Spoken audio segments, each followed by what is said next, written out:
روی خط فوریو هنرمند و مبتکر رقص نوین که خاطر ساز بسیاری از آثار ماندگار معاصر ماست. محمد خردادیان در گفتگویی بی‌پرده و جنجالی با تلویزیون فوریو.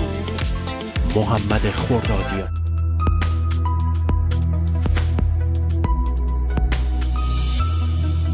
دوستان عزیز، با یه برنامه دیگه از سری برنامه‌های روی خط فوریو در خدمت پادشاه رقص ایران آقای خردادیان هستیم و بهشون درود می‌فرستیم از استودیو فوریو. خیلی خوش اومدید. درود بر شما علی جان عزیز و بینندگان عزیز فوریو.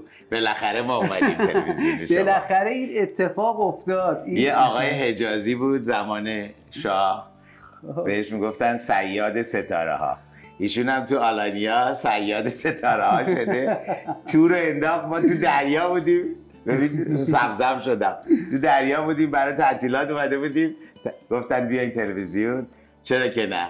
آره، با هموطنان عزیزمون بعد از مدت ها از این طریق در تماس باشیم. آره، به خدا باورتون نمیشه که من مدت هاست همه بهم میگن که شما اول اینکه چرا آلانیا هستید، آنتالیا دیگه مسابقه رقص نمیگیرن، مخصوصا بیننده های برنامه ساعتی با فوریو بود. میگم آخه مگه من تا حالا مسابقه رقص برگزار کردم؟ ریشتو بزنی به رقصنده ها میخوری. اوله بازم مشکوک بود، میگفتم یه دونه بود، 2 تا بود، 3 تا بود، بعد خیلی میپرسن این مسابقه رقص رو. بعد دیدیم به خاطر اینکه آلانیا نزدیک آنتالیا فکر میکنم مسابقه رقصی برگزار میشه، ما اطلاع رسانی نمیکنیم یا داستان چی از این. به خاطر این موضوعات بعدش از ما میپرسیدن که آقای خردادیان هم که ترکیه است، شما که هر هفته دارید به یه هنرمند مصاحبه میکنید، باهاش میارید گفتگو میکنید، این همه بعضیاش جنجالی میشه، بعضیاش صحبت‌های خاصی توش زده میشه که وایرال میشه، چرا با آقای خردادیان صحبت میکنید؟ خلاصه خیلی طرفدار دارید شما لطف دارین، مردم به من لطف دارن. من راستش فکر می‌کردم مردم منو فراموش کردن، ولی یه مستندی از من و تو در اومد چند ماه پیش. بعد از اون سیل اولا نظرها خیلی مثبت شد نسبت به من. قبلا فوش میدادن بعضیا، حالا نمیدونم سایبریان یا نه اینا، ولی بعد از اون ما رو امیدوار کردن که دوباره بیا برنامه بزن. از نظر جسمی خدا رو شکر هنوز سالم و سرحالم. خیلی‌ها در 12 سال از من بزرگترن. هنوز دارن تور خداحافظی 6 ساله دارن خداحافظی میکنن، نرفتن. منم بودم چه موقع خداحافظیه، واقعا به پولش احتیاج ندارم، ولی چرا که نه، آدم کار که میکنه احساس میکنی زنده ای، اون رودخونه در جریانه، زندگی باید در جریان باشه و فکر میکنم مردم ما به اندازه کافی غم و غصه داشتن. کار من همیشه چه با رقص شادی بوده، شاد کردن مردم بوده. حالا یه خبر خوش براتون دارم، حرف مسابقه رقص زدیم، میخوام امسال مسابقه رقص رو شروع کنم، خودم بکنم، نه دیگه هی وایسم. 10 سال دقیقاً ازش گذشت. آخرین برنامه مسابقه رقص 2014 بود، الان 2024 و دیگه نه وایسادم یه تلویزیون درست بیاد جلو، دیدم نه، الان یوتیوب هست. منم یوتیوب چنلمو یه هفته است راه انداختم و میخوام خودم مسابقه رو اجرا کنم. حالا کسی هم اسپانسر اومد جلو، دمش گرم، نیومد خودم میذارم و جایزش هم $50,000 میخوام بذارم برای نفر اول. همون یه نفرم فقط اول میشه. پارتی بازی هم اصلا نیست.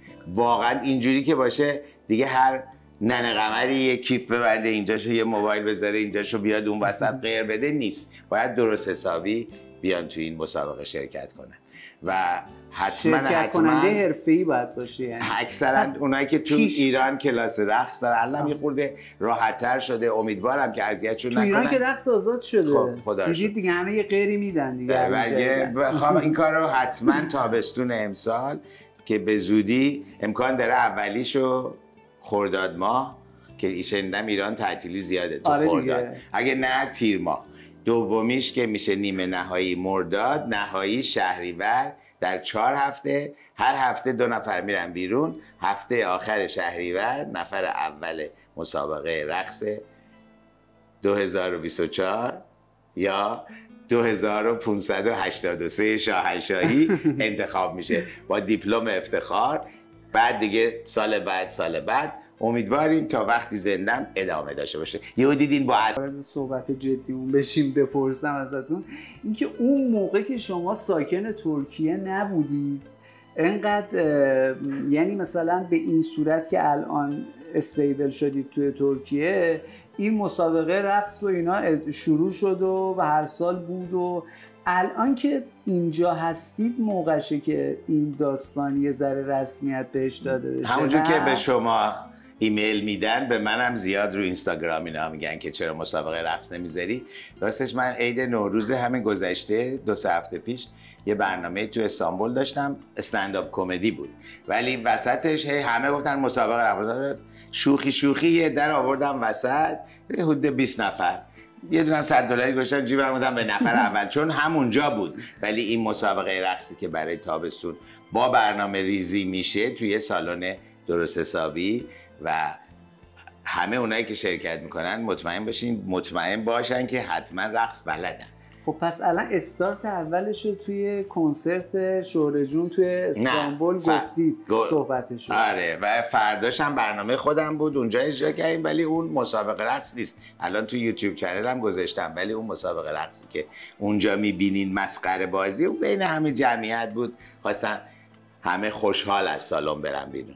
ولی 100% این تابستون خیلی جدی، هر رقصی هم که دوست دارین، حتی شاید ترکان بیان شرکت کنن، مسابقه رقص اینترنشنال اسمش ایرانی نمیذاریم چون بعضیا میان میگن ما هیپ هاپ بلدیم، نمیدونم اینو بلدیم اونو بلدیم. حالا ببخشید شما سوالاتو گذاشتید من هنوز سوالا رو نکردی، من رفتم یه سر. نه خواهش میکنم. اتفاقا از همین خیلی جواب خیلی از سوالات منم در خلال صحبت‌های شما داده شد. ولی اینکه استندآپ کمدی رو گفتید، شما یه کار جدیدیش خب به هر حال ناخودآگاه محمد خردادیان وقتی اسمش میاد مردم آدمای مثل من تو ذهنشون میاد که مثلا داشتم من دیروز فکر میکردم میگفتم اون موقع 10-12 سالم بود، تازه VHS و ویدیو توی ایران توی اون همه محدودیت تو دهه 60 همه دنبال این بودیم که یه سری ویدیو هر چی ویدیو هست ببینیم، خوره ویدیو بودیم، یا فیلم فارسی بود یا این شوهایی که هر سال تهیه میکردن، یا یه سریا تو لیبلش زده بود خردادیان رقص و این لیبلی بودش که به چش خیلی از همنسلیای من خورد اون سالها و بعد انقدر مورد توجه قرار گرفتش. خب توی اون دوره‌ای که دوره جنگ بود و اصلا هیچ کسی به فکر رقصیدن یه آقا نمیافتاد، حتی به فکر رقصیدن یه خانومش نمیافتاد، چون برسه که آقاش بخواد برقصه. شما در نوع خودش توی اون زمانی که الان شاید تمام هنرپیشه‌های ما یه غیری داده باشن تو فیلماشون، ولی اون دوره هیچ فیلمی تو دهه 60 پیدا نمی‌کنید که مثلا رقص توش باشه یا مثلا غیری توش باشه با اون سختگیری‌های ارشاد. ولی شما اون موقع تابو شکنی کردی، اومدی برای اولین بار آموزش رقص گذاشتید و خیلی هم اومدن استقبال کردن، میومدن توی عروسی‌ها بلندشون میکردن، همون کارهایی که محمد خردادیان میکنه و همونا رو انجام میدادن. مثلا استایل رقص شد خردادیانی. خردادیانی تو آهنگش میگه بیاین وسط هنر ایران.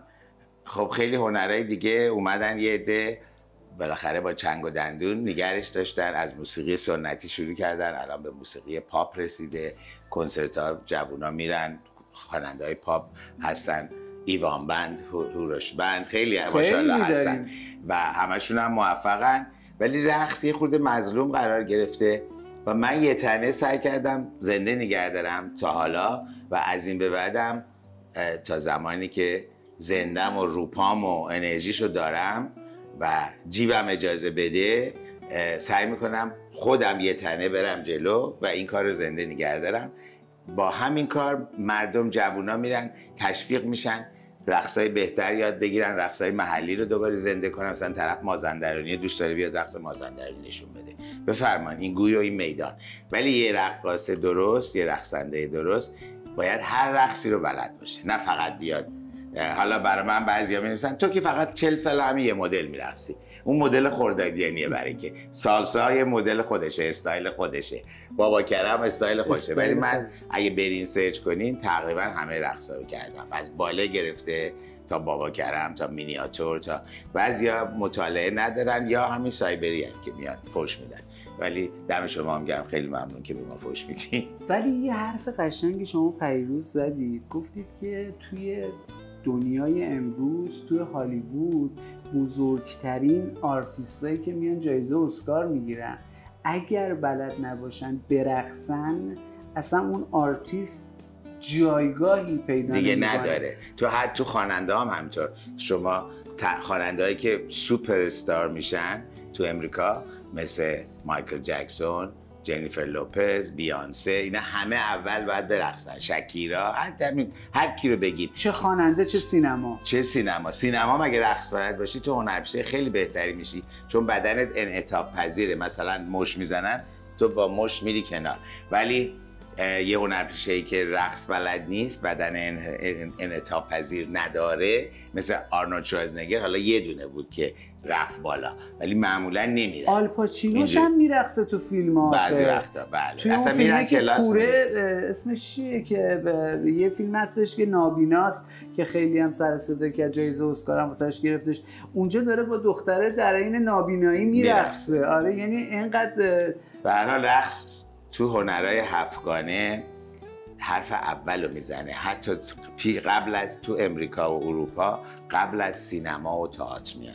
اما متاسفانه تو ایران مثل خیلی های چیزای دیگه تابوه. آره داشت. منم که متخصص تابو شکنی هستم.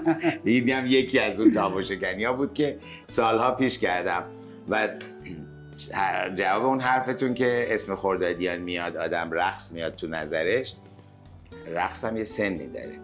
من خودم رقصنده هم دخترها وقتی که 17-18 ساله بودن خودشون دوست داشتن میومدن شرکت میکردن تو گروه رقص هم که پشتم میرقصیدن و معمولا 30 ساله مخصوصا خانوما یه شکم هم میزاییدن اینا دیگه یواش یواش میرفتن کنار. من 1 ماه پیش شد 67 سالم، با افتخارم میگم و الان دیگه اون رقصی که آذربایجانی که 20 سالم بود انجام میدادم من دیگه مسلم زانوام دیگه اجازه نمیده. خود میگم مایکل جکسون هم 40 سالش بود کشید کنار.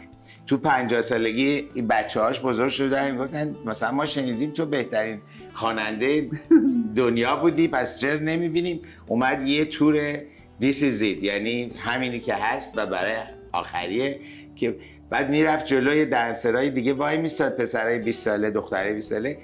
نمیتونست اون مایکل جکسون قدیم باشه، هی روزا قرصای انرژیزا میخورد، شبا نمیتونست بخوابه، قرصای خواب میخورد، این قلبه نمیدونست بره بالا بیاد پایین، بالاخره هم سنکوب کرد، هنوز 50 سالش نشده بود رفت. من دوست دارم بمونم شما رو اذیت کنم تا آخر عمر. تولد 100 سالگی و از حالات همتون رو دعوت میکنم. اتفاقا چرا که نه، آدمی که عاقل باشه باید به فکر سلامتیش باشه. یکی از مسائلی که من یه وقتا مطرح میکنم، بعضی میگن که چرا انقدر جون دوستی، میگن بابا خب آدم به فکر مردن باشه، خب آدم باید به فکر زندگی باشه. باید خودتو دوست داشته باشی تا دیگران رو دوست داشته باشی.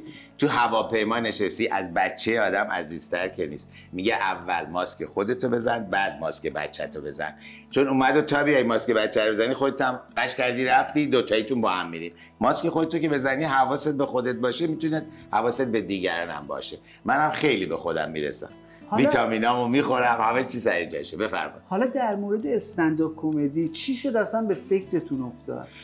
من از قدیم تو محفلای دوستانه همیشه نقل مجلس بودم.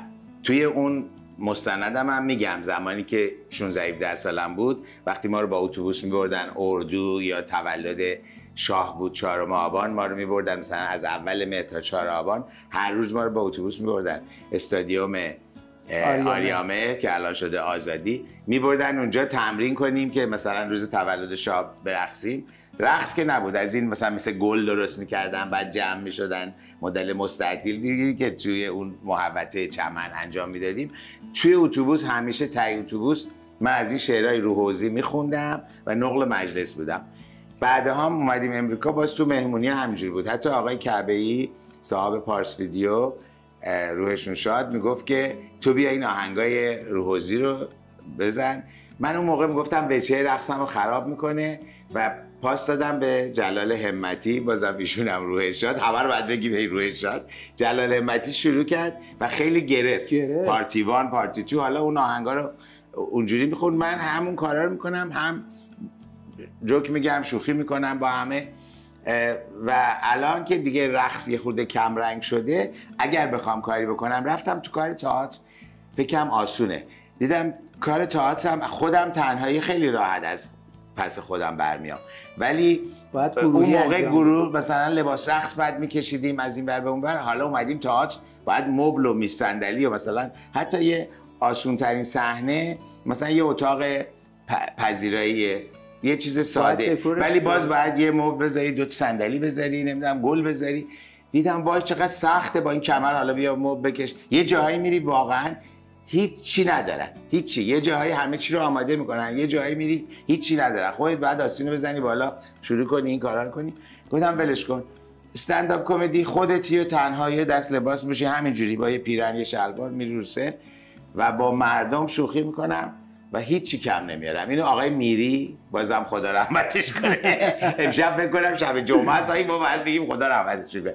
اون ایشون به من میگفت تو که حرف زدن کم نمیاری، روش هم داری، خوشمشرب هم هستی، داستانگوییت هم خوبه، چرا این کارو نمی‌کنی؟ فکر می‌کنی بگیره؟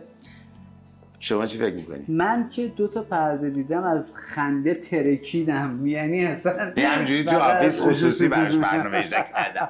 حالا روسن خب مسلماً وقتی خنده میگیری هی تشویق میشی، مثل هر آرتیستی، خواننده، مردم دست میزنن بیشتر تشویق میشه. البته الان که همه این دوربینه رو گرفتن، به قول گوگوش میگفت دیگه HD تر از این میتونی ببینی. بابا منو نگاه کن چرا داری ضبط میکنی. خیلی جالبه، هیچ که از محیط لذت نمیبره. برای دیگران دارن یا لایو گذاشتن، مثلا اونایی که فامیلاشون تو خونه ببینن، یا خودش بعدا میره خونه میشینه فیلم خب میبینه. اونجا اصلا نمیخواد ببینه برنامه رو، اصلا ویدیوش در میاد به چه کیفیت خوب.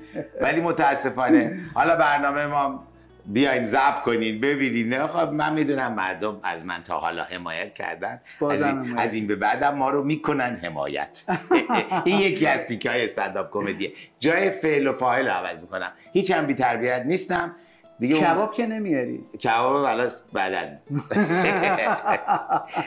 گوشت خوب باشه کبابم سیخ میکنم براتون. کباب سیخ میکنم. اشتباه شما سیخ کردن و اشتباه برداشت نکن. نه چرا اشتباه برداشت کنم؟ چون خودم کم کوبیده خیلی دوست دارم ولی سیخ کردن بلد نیستم. منم بلد نیستم سیخ کنم. کبابو منم کباب میگم دیگه. ولی امیدوارم که حالا من بتونم سیخ کردن یاد بگیرم. کبابو میگم. یه مدت بیا آسیستانت منشو یادت میده. میگن خیلی الان نون توی همین سیخ کردن تو استندآپ کمدیه. چون الان کباب همه دوست دارن، مثلا وقتی میرن بیرون دور همی، چه میدونم مردم ایران هم عاشق پیکنیک و دور همی و لب دریا. منم عاشق کباب کوبیدم. کوبیده یه خورده سخت‌تره سیخ کردن. تو میریزه تو آتیش و هر جایی. مثلا خونه من الان یه ساختمون مدرن و شیکه تو استانبول، اجازه نمیدن اصلا منقل توی بالکن بذاری و مجبوری بری رستوران بخوری دیگه، مگه کباب مایتابه‌ای بخورم. ولی بازم دارم راجع به کباب حرف میزنم. یکی از هنرهای دیگه هم آشپزیه. من هنر آشپزیم خیلی خوبه. همه کبابا هم لامصب سیخ کردنی، یعنی فقط تو مثل دوست داری هی همینجوری میکنه. نه کباب سیخ کردن مثل که خوشت میاد. میگم یعنی مثلا جوجه هم باید سیخ کنی، مثلا اون یه مدل دیگه. حالا با دست نمیخواد نشون بدی. خب ببخشید. فکرای مردم رو به جایی بد نکش لطفا. خواستم راجع به حواشی مصاحبه من و تو صحبت کنم که یه بخششو گفتید، یه تابوهایی توی اون برنامه شکسته شد. برای اولین بار یه آرتیستی توی لول شما که خب به هر حال اگر الان تو ایران یه نفری 30 سال کار میکنه بازنشست میشه، شما نزدیک بالای 40 سال سابقه هنری دارید، نزدیک 50. آره، یعنی مثلا در نوع خودتون کار خودتون رو انجام دادید نیم قرن و هنرمند سرشناسی هم هستید. اومدید برای اولین بار توی تلویزیون راجع به مسائل تراجنسیتی صحبت کردید و اینا. فیدبکش ولی جوری عنوان شد که همه فیدبک مثبت گرفتن. دقیقاً. یعنی نوع گفتن، من اونجا تازه فهمیدم که چقدر شکل گفتن فرق میکنه. یه وقتی یه صحبتی از دهان یه نفر میاد بیرون که باعث خشم مردم میشه، یه نفر همون صحبت رو انجام میده و باعث این میشه که مثلا نگرش مردم رو فرهنگ سازی بشه. چون به هر حال چه بخوایم چه نخوایم مسائلی که تو دنیا وجود داره، میتونیم چشمون رو ببندیم بگیم ما مثلا این قسمت دنیا رو نمیبینیم که نمیتونیم همچین کاری کنیم. حالا برای خود شما با حاشیه‌ها بیشتر مثبت بود یا منفی بود؟ اصلا فکر میکردید اینقدر مورد توجه قرار بگیره؟ چون 1.5 میلیون نفر رفتم دیدم. 1.5 میلیون تا در عرض 3 ماه. خیلیه ها. خانم گوگوش مصاحبه با هما سرشار کرد 2 سال پیش تو برنامه من و تو که با هم بودیم. ایشون رو صحنه گفت به زودی مصاحبه من با خانم سرشار در میاد. 6 می 2 سال پیش، یعنی تقریبا 6 می امسال میشه 2 سال. الان زده 1 سال، ولی تا زمانی که بشه 2 سال یوتیوب میزنه 1 سال. مثلا وقتی که 6 روزه میزنه 6 روز، یه هفته میگذره میزنه 1 هفته، 1 ماه میگذره میزنه مثلا 1 ماه و 29 روزه بازم میزنه 1 ماه. به زودی میشه 2 سال. به زودی میشه 2 سال. 1,300,000 شما تو 3 ماه 1,500,000 تو 3 ماه 1,500,000 رز گرده. یعنی به زودی به 1,600,000 10 میلیون نفر. برای اینکه اولا حرفی که از دل بلند شه به دل میشینه. من خیلی همیشه با مردم، با خودم که صادق باشم، با مردمم میتونم صادق باشم. من از اولم هیچ وقت اینو قایم نکردم، میگم توی دوستای خودم هم بوده، ولی نرفتم اینجا، دوستم نداشتم اینجا بنویسم که چون زیاد بهش افتخار نمی کنم، ولی خب اینی هم که هستم. بابا یکی اگه بخوایم بگین مریضیه، یکی میبینی کور به دنیا میاد، یکی شل به دنیا بیاد، ما اینجوری به دنیا اومدیم. اگر بخوایم بگیم مریضیه، اگه قدت کوتاه باشه با پاشنه بلند یه ذره میتونی لاپوشونی کنی، اگه کچل باشی با کلاگیس میتونی لاپوشونی کنی، ولی این یه چیزی شخصیه و توته و اگر لاپوشونی بکنی اذیتت میکنه. چقدر تو قایم کنی تو همه چی بخوای به مردم، به اول به پدر مادر دروغ بگی، بعد به جامعه دروغ بگی، فردا به زور زنت میدن که خیلی من دیدم مخصوصا بعد از این مستند انقدر برای من پیام اومده. باور کنین بیشتر از 10,000 تا پیام اومده، شاید بیشتر از 1000 تاش کسایی بودن که تو به ما جرأت دادی بتونیم حرف بزنیم. بعضیاشون حتی یه آقایی نوشته بود که من این مستند با خانومم 3 بار نشستیم دیدیم و گریه کردیم. بعد اون فیلمی که شما جینو بردی تو سینما بهش نشون دادی که بگی من اینم، اون فیلمم نشستیم دیدیم ولی بازم خانومم نفهمید. یعنی که آقای هست بچم داره ولی توضیح میده، به من اینجوری داره توضیح میده ولی هنوز قدرتشو نداره بگه بابا خانم من که دارم باهات زندگی میکنم اینجوری هم. مگه آدم چند بار به دنیا میاد؟ بذار بقیه عمرتو اونجوری که هستی لذت ببر. تو مملکت سخته، بیا الان که همه جا هست بیا بیرون. منتها البته من اینو 2004 اتفاقا اون موقع دبی زندگی میکردم، 2 سال بود که من 2002 رفتم ایران بعد از 23 سال. 2004 دبی زندگی میکردم، تابستوناش میمدم آنتالیا بودم، یه عروسی بهم خورد توی تورنتو. رفتم تورنتو، اون موقع برنامه آنکات آقای امیرقاسمی گرفته بود تلویزیون تپش. ایشون زنگ زد که حالا که تا تورنتو اومدی یه سر بیا یه آنکات، همه بودن تو نبودی، بیا یه دونه. تو اون برنامه من رفتم بعد آنکات گفتم ولی فیلمش گم شده بود یه جورایی، بعدم اهمیت نمیدادن. ممنون از تلویزیون من و تو که این مستند رو درست کرد، خیلی قشنگ ادیت کردن. ما 4 شب از ساعت هوا که تاریک میشد تا مثلا دمدمای صبح میشستیم توی خونه خودم ضبط کردیم. شاید من بیشتر از 40 ساعت حرف زدم، اینا 1 ساعت و ربع از توش در آوردن، خیلی خوب ادیت کردن. و زمانی که این خیلی داستان بیشتره، یعنی جای احساسیش بیشتره. امیدوارم یه روزی یه اسپانسر خوب بیاد، من به اونقدر پول ندارم چون یا یه کاری رو من نمی کنم یا اگه بکنم درست انجام میدم و امیدوارم یه اسپانسر خوب بیاد جلو که این بتونیم فیلم سینمایی به فارسی هم نه به انگلیسی که دنیا بفهمن و مطمئنم از اون فیلمایی که حداقل داستانش اسکار میبره تو فستیوالا میره. حالا ببینیم چی میشه. ولی اینا خیلی قشنگ ادیت کردم و شبی که پخش میشد من خودم راستش نگران بودم بیشتر از هر کسی. بچهای ابی گفتم الان اینا زنگ میزنن این چیه اون چیه، چون قبلا خانومای فامیل مثل خالهشون عمهشون اینا پرشون کرده بودن. این مستند قرار بودش که 1.5 سال قبل 7 مهر 2 سال پیش در بیاد. بعد اینا تا آخر شهریور هم تبلیغاتشو رفتن. متاسفانه داستان مهسا امینی پیش اومد آخر شهریور و از اول مهر تبلیغات قطع شد. از مهر اون موقع تا زمانی که این پخش شد 1.5 سال، 1.5 سال من خیلی فحش خوردم از مردم. همه حرفاشون مثل نیش چاقو بود برام. برای همینم منزوی شدم، خودمو کشیدم کنار از دنیای هنر. حتی اینستاگرامم و دیگه یه دونه فیلم برای اون آهنگ برایه درست کردم با خرج خودم، یه ویدیو دیدم باز مردم میان فحش می‌نویسن اینا، کشیدم کنار.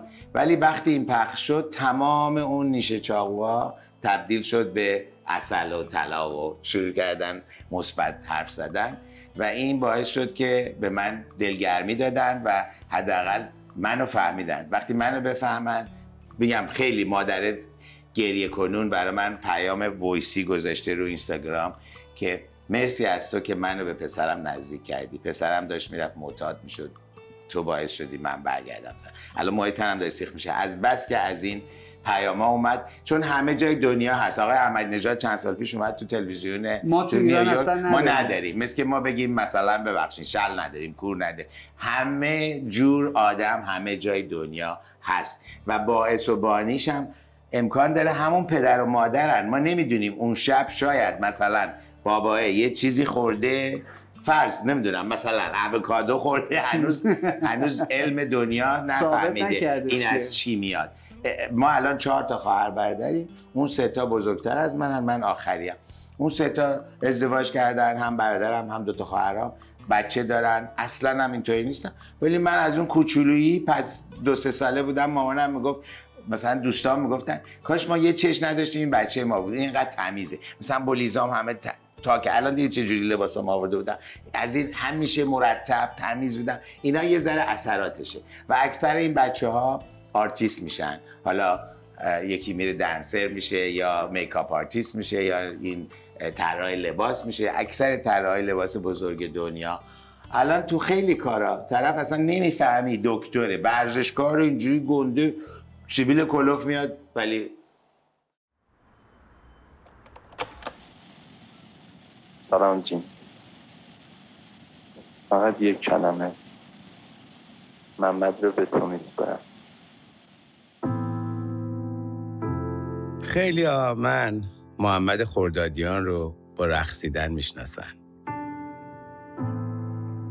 کسی که همیشه با هنر رقص روی صحنه با لبخند و انرژیش سعی کرده بیننده هاشو شاد کنه. زندگی پر از اتفاقات شیرین و تلخ که هر کدوم برگه های دفتر خاطرات منه.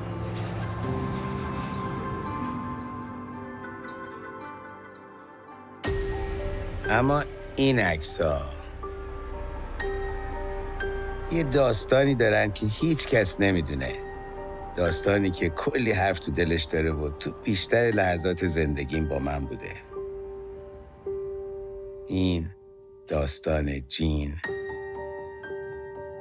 من و ابیه.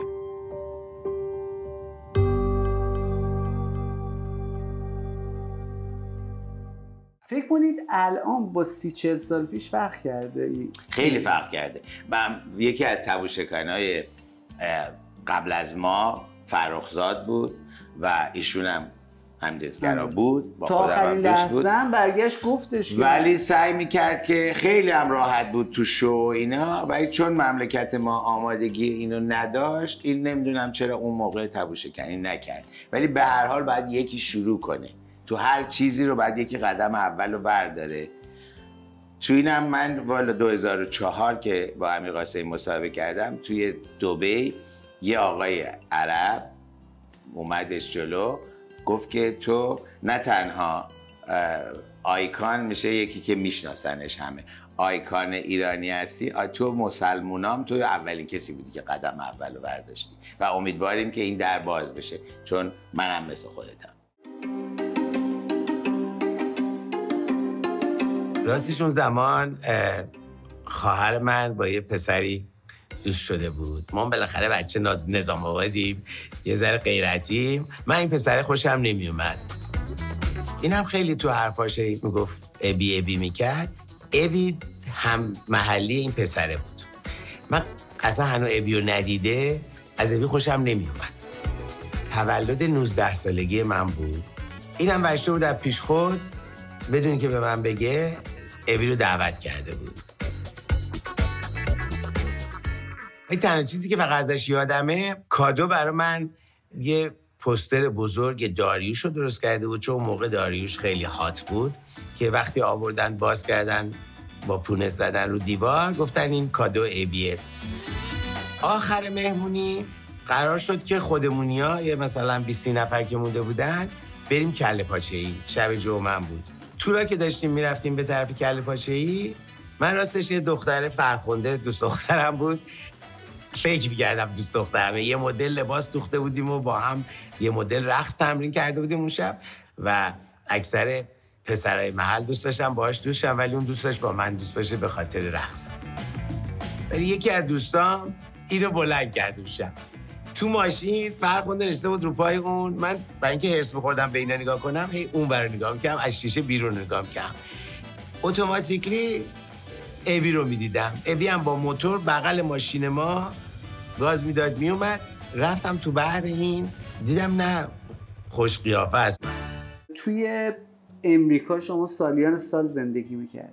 اگر یه بچه جوونی بیاد به مادرش به خانوادهش این موضوع بگه مادر من همچین گرایشاتی دارم، اونجا با یه مادر ایرانی حالا کار نداریم یا با یه مادر شرقی هستن امریکایی ببین همه جا بارها از این فیلم ها ساخته شده و همیشه هم اینجور فیلم ها اونجا مطمئن باش هم اسکار بردن. برخورد مذهبی و غیر مذهبی دارن. همه جای دنیا خوب و بد هست.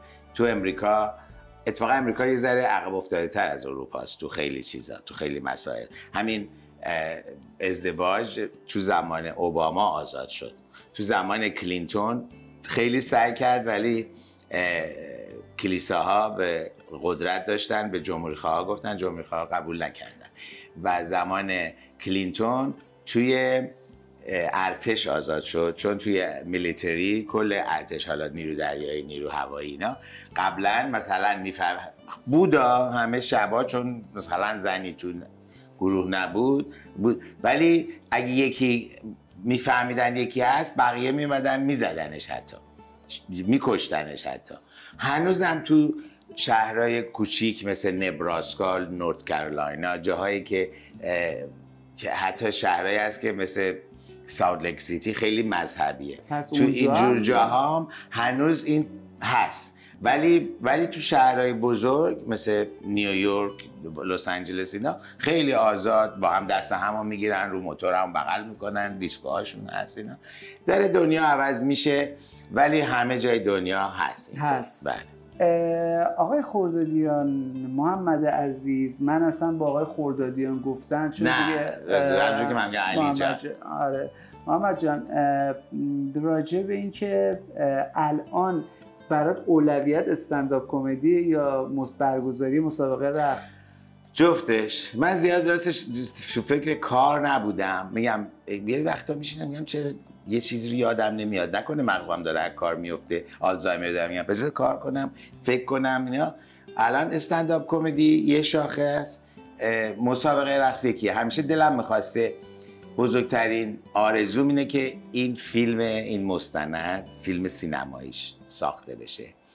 اینو کتابش هم داره در میاد. کتاب، یه دونه کتاب همسر سابقم نوشت راجع به این، میدونم جزو سوالات بوده ولی من جلو جواب میدم شما رو اذیت نکنم.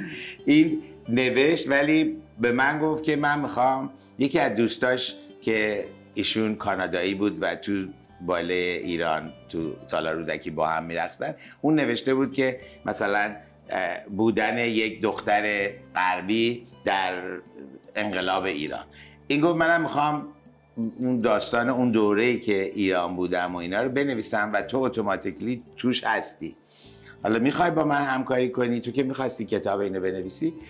من باهاش همکاری که حتی میرفتم انگلیس نزدیکای خونش، یه سری رو اسکایپ با هم حرف می‌زدیم، میرفتم نزدیکای خونش هتل میگرفتم، بعد روزا با هم میشستیم یکی دو بار من از دید خودم میگفتم داستانو، از اون زمانی که مثلث عشقی بود اون از دید خودش که اون موقع چه برداشتی میکرده اگه مثلا من یه محبتی به ابی میکردم.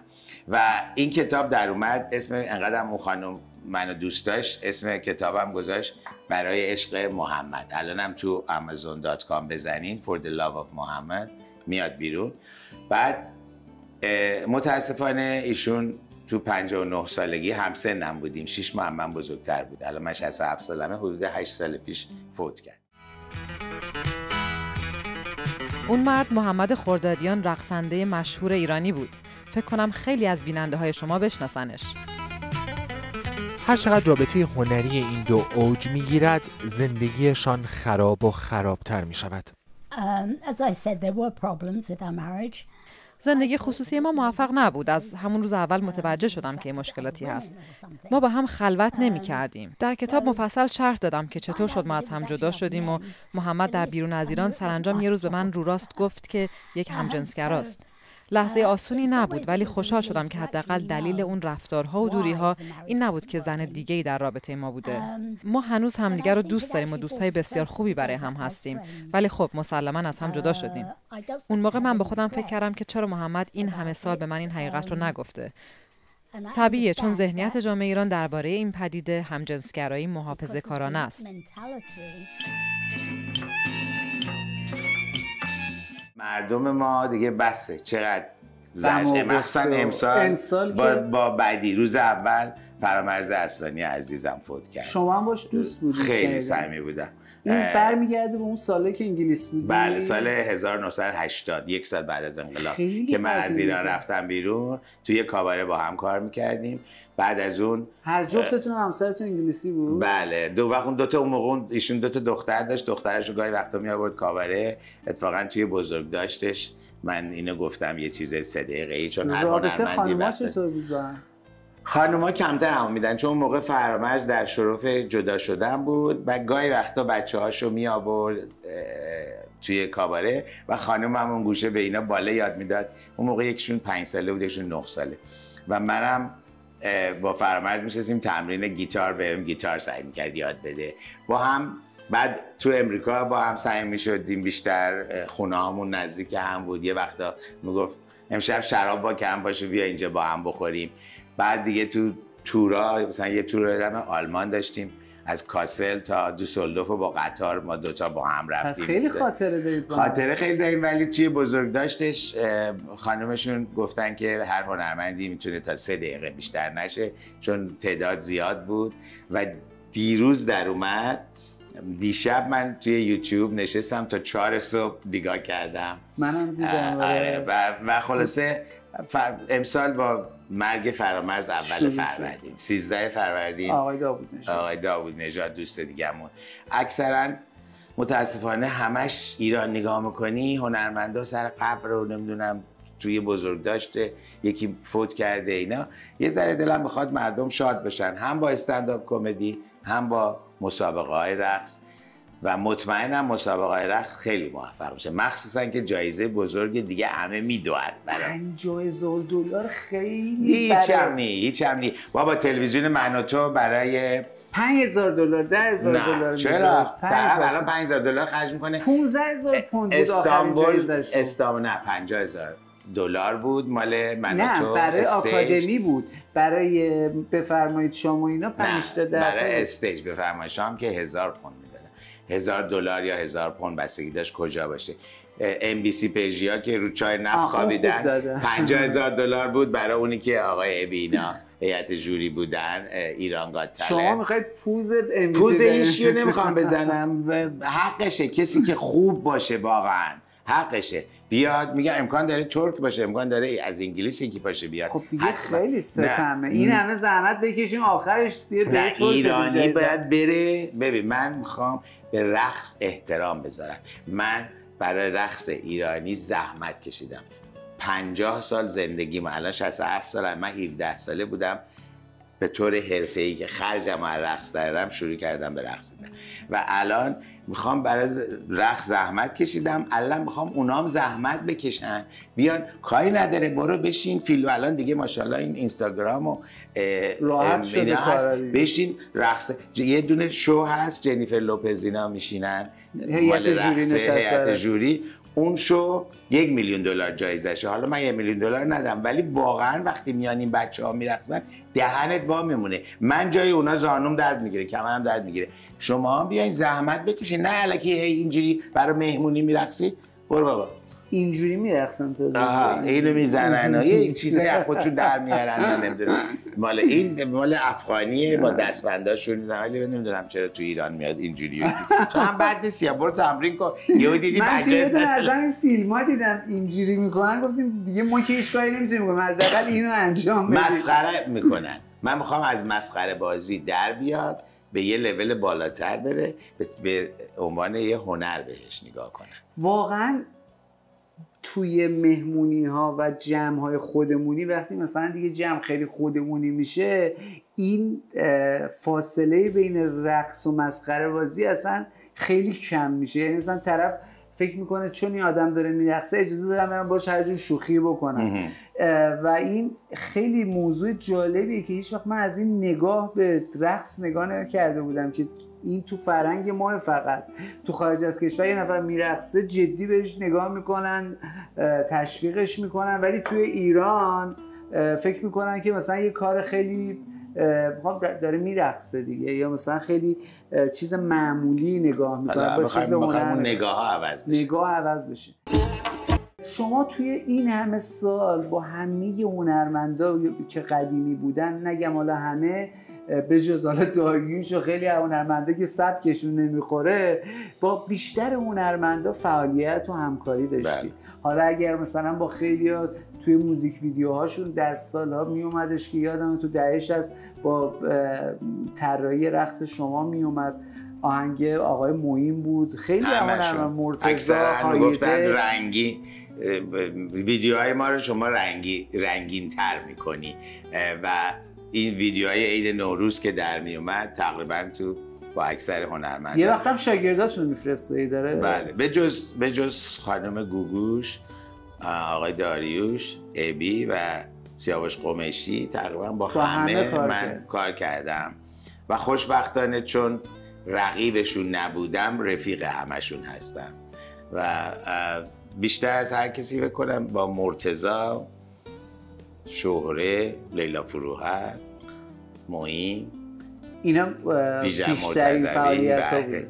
بیژن مرتضوی خب اون زمان یه سری کارهای انجام میدادش با ویولون که خب خیلی مناسبت داشت با رقص و اینا. اصلا آهنگ بیژن قبل از اینکه خواننده بشه یکی دوتا آهنگای بدون کلام ساخت که با ویدیوهای اون آهنگ اشوه دخترای من چادرای گل سفید تا آدم میشنوی یاد رقص من میافتاد. الان مثلا آهنگ بیقرار معین بندریه میدونید توی یوتیوب بالای 44 میلیون به زودی میشه 45 میلیون ویو خورده. 44 میلیون. بله و آقای کلتکس پولشو میبره 2000 هم به ما نمیده، در صورتی که اون زمانی که ما قراردادی که نبستیم اینا یه کاغذهای آماده میکردن قبل برنامه نوروز. من حتی پول اون رقصنده های ما از جیب خودم میدادم.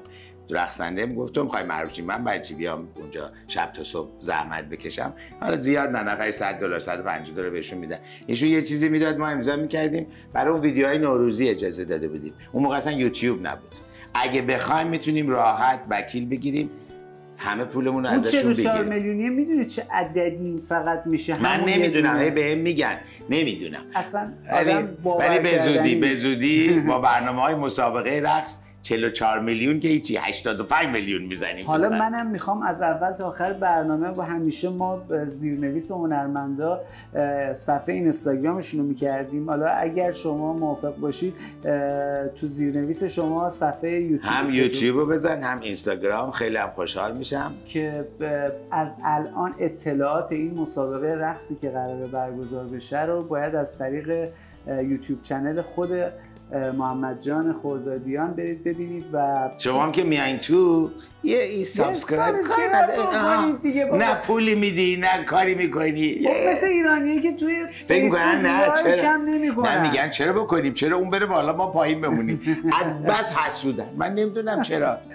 من یه وقتا میگم بابا این لایک چیه، این همه میبینی ویو رفته مثلا 100,000 تا، لایک مثلا 25,000 تا. اگه واقعا دوست داری، نه اگه دوست نداری که دیگه اون امریس علاهده. باید فرهنگ سازی بکنیم راجع به همین، شما که اهل فرهنگ سازی هستی، راجع به همین لایک کردن و سابسکرایب کردن. ولی هیچ وقت توی این رابطه با هنرمندا شده مثلا یه جایی برید با یه خواننده‌ای دعواتون بشه، حرفتون بشه؟ نبوده؟ معمولا نه. من اگه یکی شما خوش اخلاقی؟ من هم خوش اخلاقم، هم چون اسفندی هستی؟ نه خیلی هم اصلا اسفندیان ولی اصلا اخلاق خوبی ندارن. البته خود هنرمند خانم هنرمند، خانوماشون و ادای خانوماشون و پارتنراشون البته تقصیر اون هنرمنده است که اجازه میده. من هم خوش اخلاقم، هم خیلی رکم و با خنده حرفمو میزنم. اگه کسی ناراحت شم تو روش میگم، تموم میشه. اگه برام مهمه همونجا هم یه ماچ هم دیگر میکنیم و تموم میشه. اگه برای من مهم نیست دیگه کاری باش ندارم دیگه. من که الان اصلا نمیخوام دیگه حذفش میکنید دیگه. آره. توی این بخش میخواستم اگر اجازه بدید یه ذره راجع به مسائل شخصی سوال کنم. شما میخواستم بپرسم، البته یه ذره سوال کلیشه‌ای همه این روزا میپرسن ازم دیگه، در حال حاضر شما عاشق هستید یا با یاد عشقای گذشته زندگی میکنید؟ من همیشه عاشقم. اگه عاشق نباشی زندگی نمیگذره برای من. ولی خب در حال حاضر کسی تو زندگیم نیست. عاشقشم ولی اون منو دوست نداره. امیدواریم یکی بیا. او بعد از این مستنده کلی خواستگار برام پیدا شد. از اون 10,000 تا یه 100 تاشون خواستگار بودن، 10 تاشون هم خوشم اومده. فعلا بردمشون توی قسمت جنرال، نه پریمیر هم نیستن، تو قسمت جنرال تو اینستاگرام. اینا رو تازه یاد گرفتم. بعد ولی اکثرا متاسفانه دلشون میخواد برن آمریکا. نه یا برن آمریکا یا من مثل پله استفاده کنن خواننده شن. خواسته هاشون زیاده. شهرستانیا لورن زودی میگن، همون روز اول میگن. تهرونیا با سیاستن، میان یه خورده دلتو میبرن، بعد یواش یواش شروع میشه. اول از یه موبایل بگیر و این و اون و اونا. آره میدونم من سنم بالاتر از شماست، منم جوون دوست دارم متاسفانه یا خوشبختانه ایرانی هم دوست دارم. میگم باشه خرج میکنم، شوگر ددی میشم، ولی به هر چیزی به جاش. الکی نمیشه که. باور کن اگر من بیا تو این دوربین دارم میگم، اگر من بدونم یکی منو واقعا از ته دل برای خودم دوستم داره، همه کار براش میکنم. من که بچه‌م ندارم، بعدم زندگیمو چیز آنچنانی ندارم، فکر نکن خیلی بیلیونرم، کمم نداری، ولی هر چی دارم یه آپارتمان اینجا داریم و یه آپارتمان اونجا داریم، یه آپارتمان اونجا داریم، اینا همش میشه مال شما. منتها اینجوری باش، صادق باش، اینجوری نیا، از لقمه رپور که نیست. همشون یا میخوان درن از ایران بیان اینجا. خب بیا همه چی بهترین ساختمون زندگی میکنی، ما داریم اعلامیه ازدواج میگیم. باید موجهاش بلند باشه، چشای درشت، دندونای سفید، بدن مایچه‌ای. الان میگه به اگه اینجوریه منم میخوام. سلیقتون هم فهمیدم، چش درشت دوست داری، مایچه‌ای، قد بلند، همه چیش باید خوب باشه.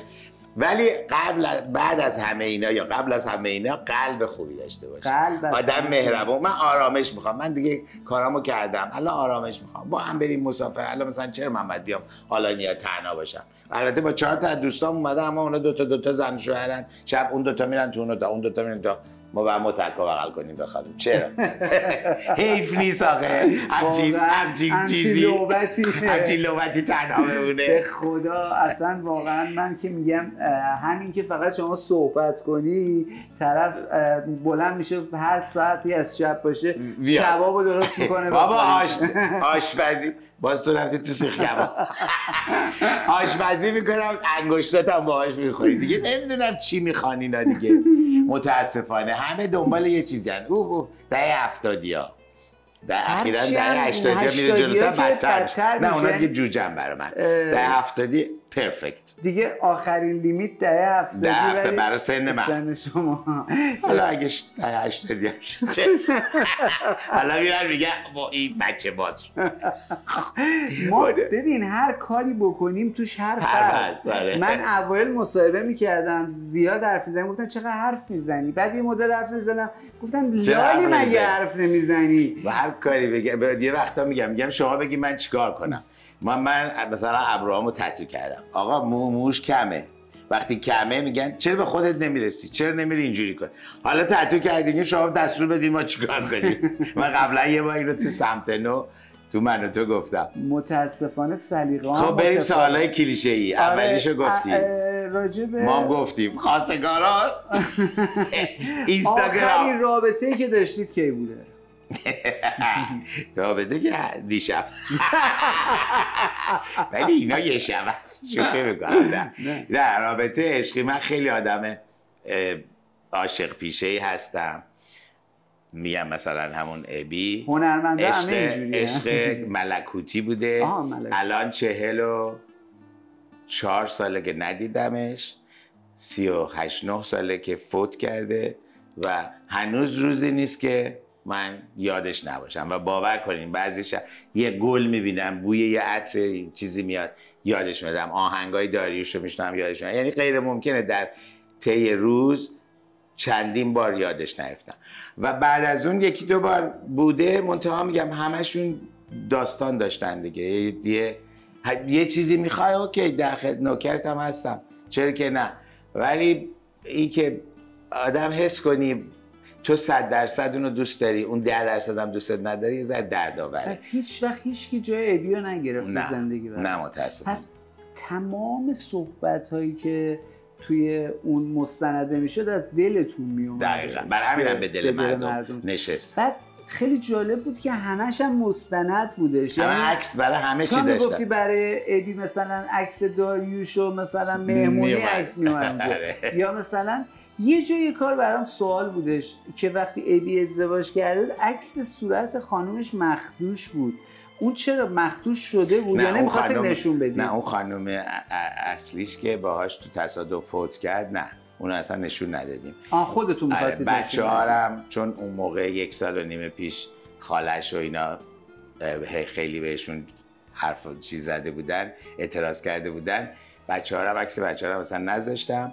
ولی اون خانومی که صورتش شده بود یکی از فامیلای دور خودم بود و الان ازدواج کرده بچه داره. شاید نخواد. شاید نخواد. من گفتم شاید مثلا حسادت عکسش سوراخ کردید.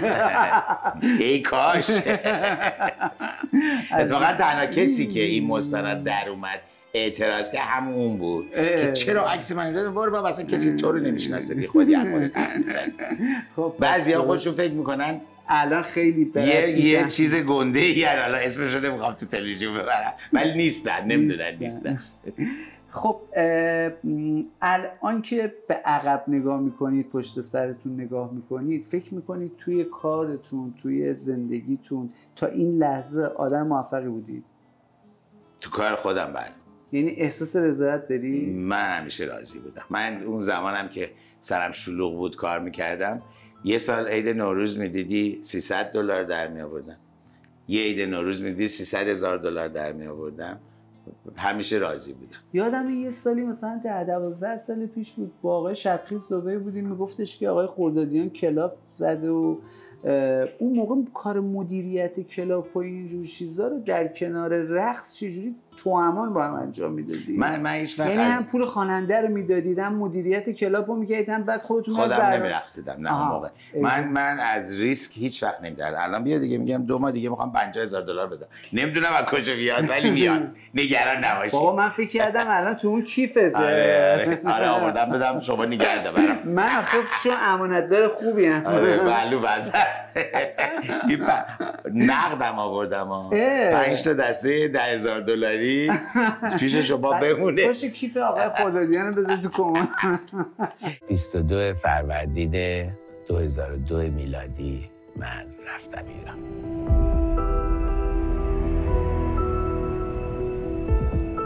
اون آقا قول داده بود یکی میاد دم در هواپیما منتظرم یا پای پله‌های هواپیما، ولی رفتم بیرون کسی نبود. رفتیم تو صف و اون آقایی که مهر زد پاسپورتم وا کرد، دید نوشته محمد خردادی. یه اینجوری نگام کرد، رو خودشی؟ خودشی؟ بله. مهر ورودو زد، پاسپورتو داد، در گیشه رو بست. رفتم منتظر چمدون بودم، یه دیدم همون آقا با 3-4 نفر اومدن و آقای خردادیان بله میشه با ما یه دقیقه وقتی چمدون گرفتین یه دقیقه تشریف بیارین پایین. خلاص رفتیم پایین و یه خورده سوال جوابم کرد، چون ساعت فکر کنم 1:30-2 صبح بود. گفت شما فردا نه پس فردا چهارشنبه بیاین ساختمون سنگی تو خیابون جردن که مثل که الان شده آفریقا. یه شنبهش از 8 صبح ما رو بردن تو این ساختمون سنگی تا تقریبا 3-4 بعد از ظهر. کلی سوال جواب که چرا نمیدونم تلویزیون زیا رفتی، چرا اینجا رفتی، چرا اونجا رفتی. برای چقدر میخوای ایران بمونی؟ گفتم خیال دارم 3 ماه، چون برنامه داشتم دبی 3 ماه بعد. گفت فکر نمی‌کنم الان هنوز مملکت آمادگی آدمای امثال تو رو داشته باشه. از تهران هم حق نداری خارج بشی. گفتم من خاک مادرم کرجه، دلم میخواد برم. گفت بهت خبر میدیم که کی بری. خلاصه بعد از 15 روز به من زنگ زدن که بیا و گفتن تا حالا رو خوب رفتار کردی، بقیه‌اش هم اینجوری رفتار کن، ولی من مکسیموم تونستم برات 4 هفته وقت بگیرم. پرواز ما فکر میکنم جزو آخرین پروازهای اون شب بود. من با 2 تا خواهرام و 2 تا پسرخونده‌ام خداحافظی کردم. وقتی رفتیم بالا دم گیشه که باید مهر رو میزد من خروج کنم، اون خانم تا اسممو دید گفت یه دقیقه تشریف داشته باشین. با چند نفر دیگه برگشت و گفتن شما امشب مهمون ما هستین و منو برداشتن و بردن. 5 صبح رفتم تو زندان انفرادی و 21 روز به این منوال گذشت. این واقعا نمیدونستم چه سرنوشتی منتظرمه. زندانبان اومد گفت بیا حاضر شو، داری میری دادگاه. بردنم پیش قاضی. قاضی بعد از سوال جواب و اینا گفت یه خودکار قرمز به من بدین در جای خوب نگهداری شود. گفتم من که کاری نکردم. گفت نه کیست زیاد سخت نیست، فعلا برو اوین.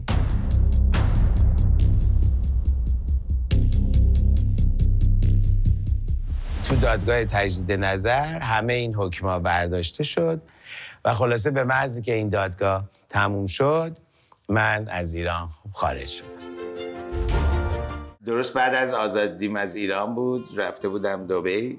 برای 5 سال من دبی زندگی کردم و یعنی شما بعد از اون مسافرت جنجالی ایران نرفتید مستقیم آمریکا؟ چرا رفتم امریکا. بعد چند ماه خونه‌مو گذاشتم برای فروش اومدم دبی، چون تو ایران با یه پسری آشنا شده بودم و این نمیتونست بیاد اون موقع آمریکا. بهش قول دادم که تا زمانی که تو ویزا بگیری من میام. پس این شایعه اون موقع در اومد واقعیت؟ شایعه‌های الکی نه، این یکیش بود. حالا به هر حال اومدی حرف تو حرف میاری، من حرفا آلزایمر دارم میگیرم یادم میره.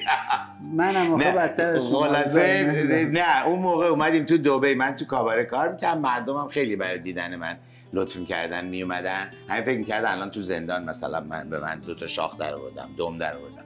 میومدن برنامه‌ام ببینن. تو یکی از این برنامه‌ها تو دم در کاباره نوشته بود 21 سال کمتر ممنوع. یه پسری که 17-18 ساله بود ولی با این لباسای عربی، یه دونه هم دیگه دبی که میدونی، یه دختر هم پلوش بود و سرش تو گوش دختر قلیونش هم میکشید، پاشم در مورد بود گشته بود رومیز. حیوانی ایرونیا چون پول ندارن مثلا بوت وا کنن یا پرتقال میزنن جلوشون، نفر 250 درهم هم ورودی دادن، اون بعد بشینن طرفدارای اصلی من. این آقا که اصلا معلوم نیست کیه اومده جلو نشسته، سرش هم تو گوش دختر است، بعد یه سینی هم پول آورده بودن گوشه بودن رومی جلوش 10 درهم میشد مثلا 3 اینجوری، هی سرش تو گوش این بود، اینجوری پول می.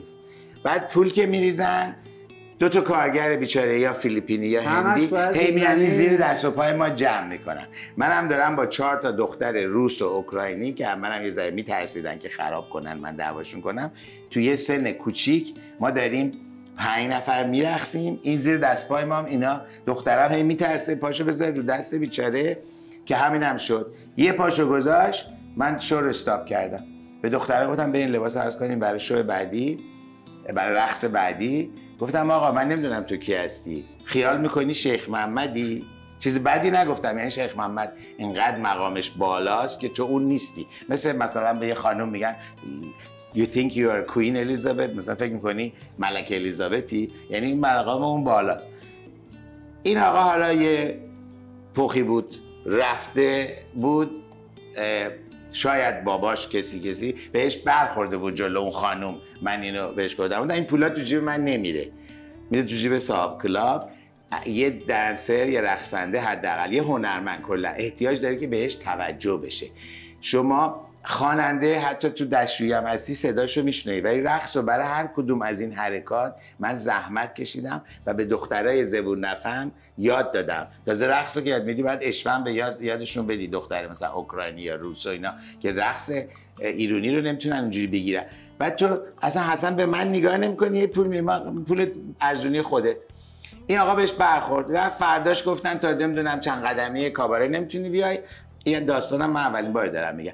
و گفت این رفته بود به دروغ گفته بود که من به شیخ محمد فحش دادم و بعد از اون اجازه کار من در نمی اومد. این کابارم گفت اجازه کار در نمیاد. گفتم اوکی حساب منو تا حالا بده، خداحافظ. خودم اومدم کاباره با کردم، چون که پاس امریکایی داشتم نتونستن عذرمو بخوان و کاباره با کردم. حالا پول بیشتر در میارم. اون موقع شبیه $1500 میگردم، حالا شبیه $10,000 حداقل پول در می آوردم.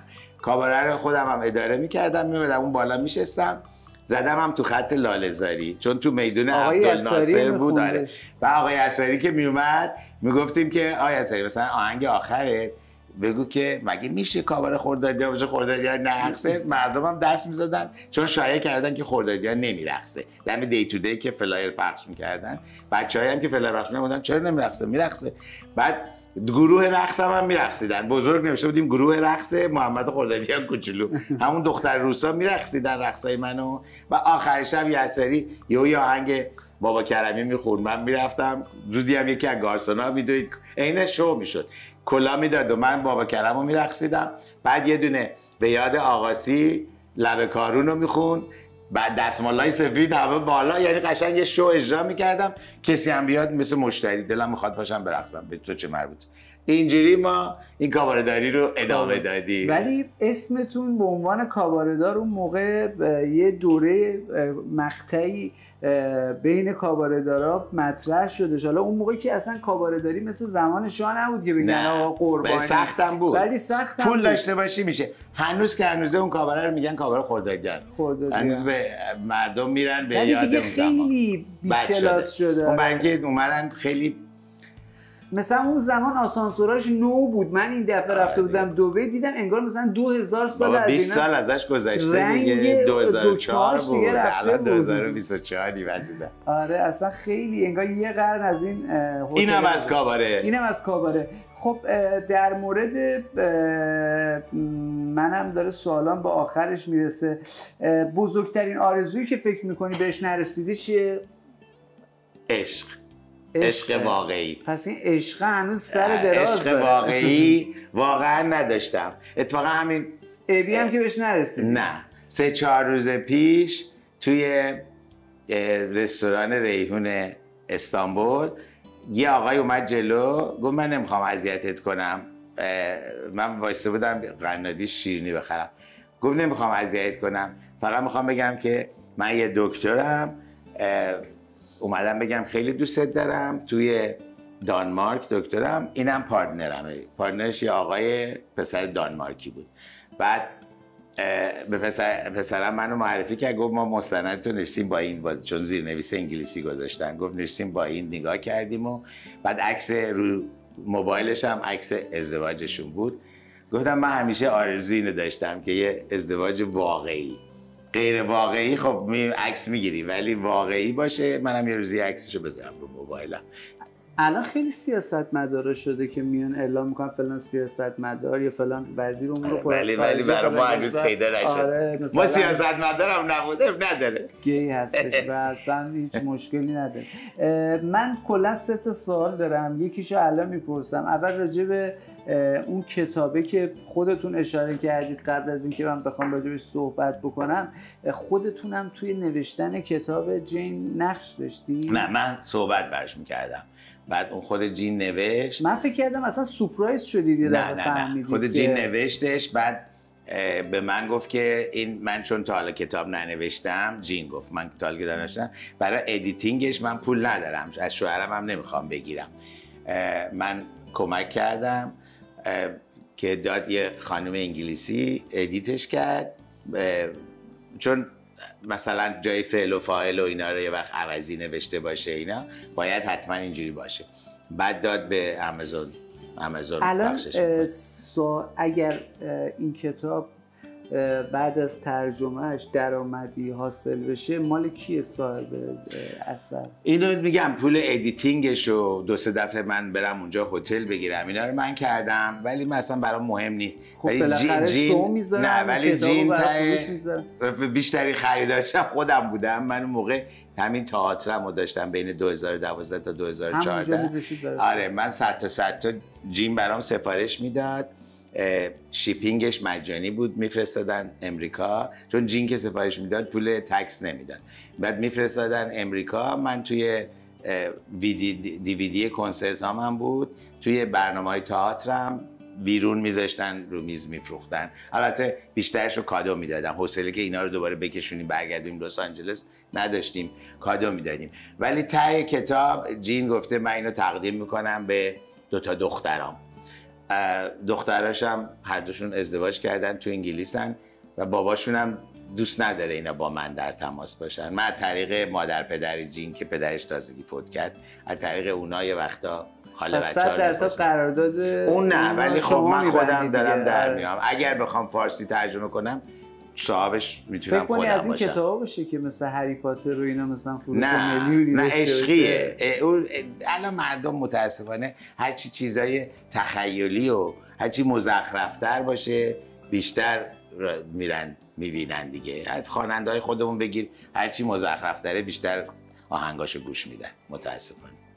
متاسفانه اینجوری شده. این کتابی که راجبش صحبت کردیم، هیچ وقت به فکر این افتادید که مثلا نسخه صوتیش هم درست کنید؟ چون الان خیلی حوصله خوندن کتاب ندارن، میذاره پادشو تو گوشش یا هنسفریشو میذاره تو گوشش، داره ورزش میکنه مثلا با یه صدای خوشی. الان خیلی از بازیگرای ایران مثلا میرن پادکست درست میکنن. اتفاقا این کسی که داره کتاب منو مینویسه آقای علی همدانی، گفتم قبلا BBC فارسی بود، حالا یه ماه آف گرفته که کمک من کنه هم استندآپ کمدی لندن هم رو بذاریم که 1 ماه دیگه از همینی که این کتاب رو تموم کنیم. استقبال از اون چیز هم خوب بوده، استندآپ لندن الان تا الان؟ هنوز تازه شروع کردیم برای تبلیغاتش.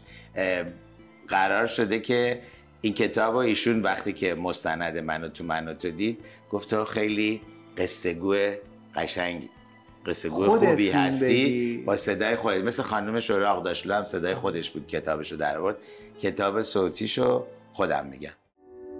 صحبت عشق اون که یه عشق واقعی، همه چی عشق، همه چی عشقه. من فعلا به جز همه چی استوب شده تا عشقه بیاد. من به جز عشق به هیچ چی دیگه، نه به پول فکر میکنم، نه به شهرت فکر میکنم، نه به هیچ چی. چون همه رو داری دیگه، هم پول که داری نداشته باشم هم برام اصلا مهم نیست. یه عشق واقعی. ببین 2011 یا 2012 بود، اون سالی بود که داشتم برای خانم هایده تو آنتالیا بزرگ داشت میگرفتم.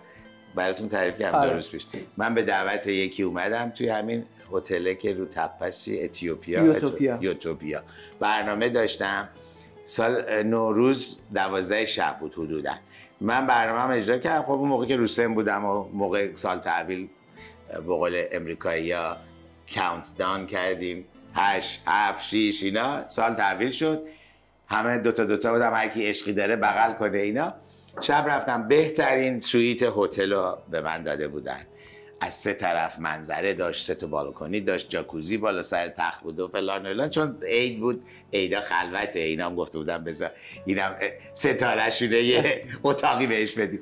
صبح پا شدم اتفاقا یه ویدیو گرفتم که تبریک عیدو بگم، گفتم ببینین بهترین اتاق هتل رو دادن.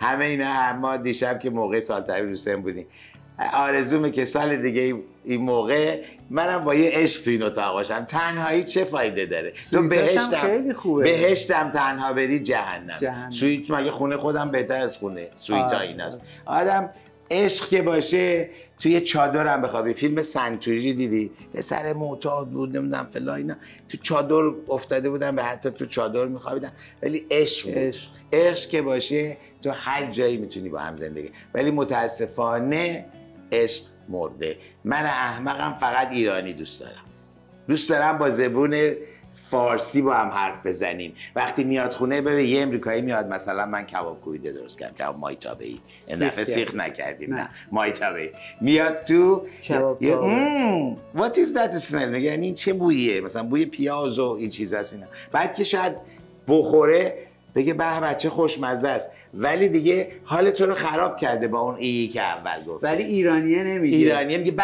به کوبیده داریم، به به آبگوشت داریم. بعد مثلا وقتی بهش میگی جون، اون بر نمیگرده بگه جولای، میفهمه اون جونی که از ته دل در میاد. یه عشق واقعی. امیدواریم که تو این بقیه عمرمون، البته تا 100 سالگی میخوام برم، یه 33 سال دیگه وقت داریم، اما تا هنوز میتونم سیخ کنم. خدا کنه که یکی پیدا شه. آره کبابو که به بهترین شکل من شاهدم میتونید انجام بدید.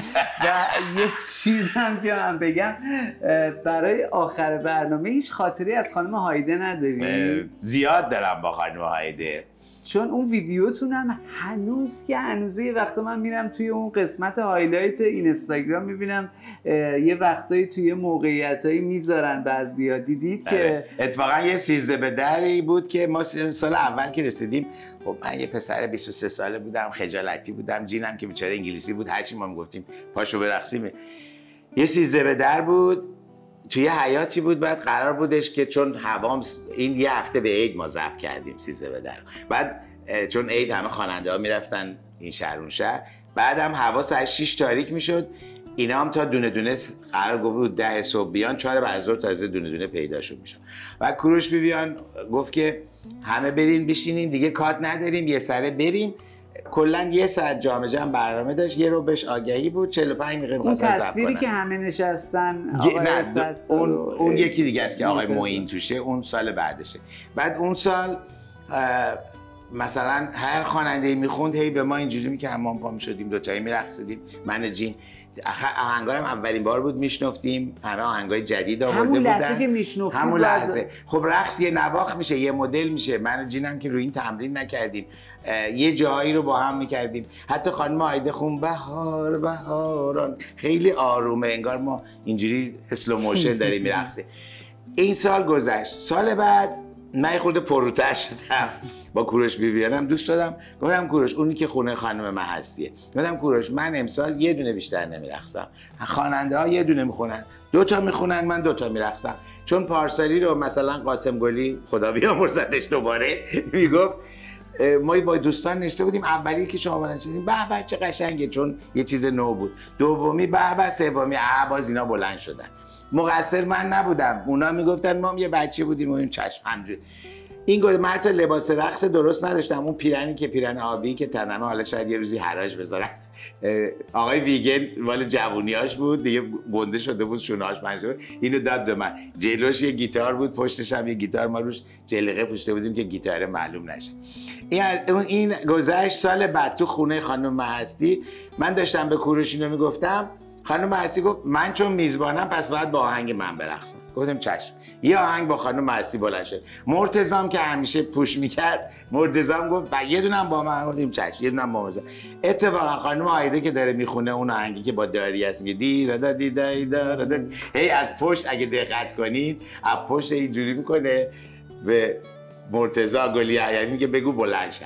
منم بلند نمیشم. بعدها که با هم دوست شدیم گفت تو دلم گفتم مارتی که خواهر چرا بلند نمیشی؟ دیدیم اتفاقا یه جایی زمانی بود که من از جین جدا شدم، اونم داشت از شمسایش جدا میشد، اومد گفت محمد از امشب دیگه آزاد شدیم.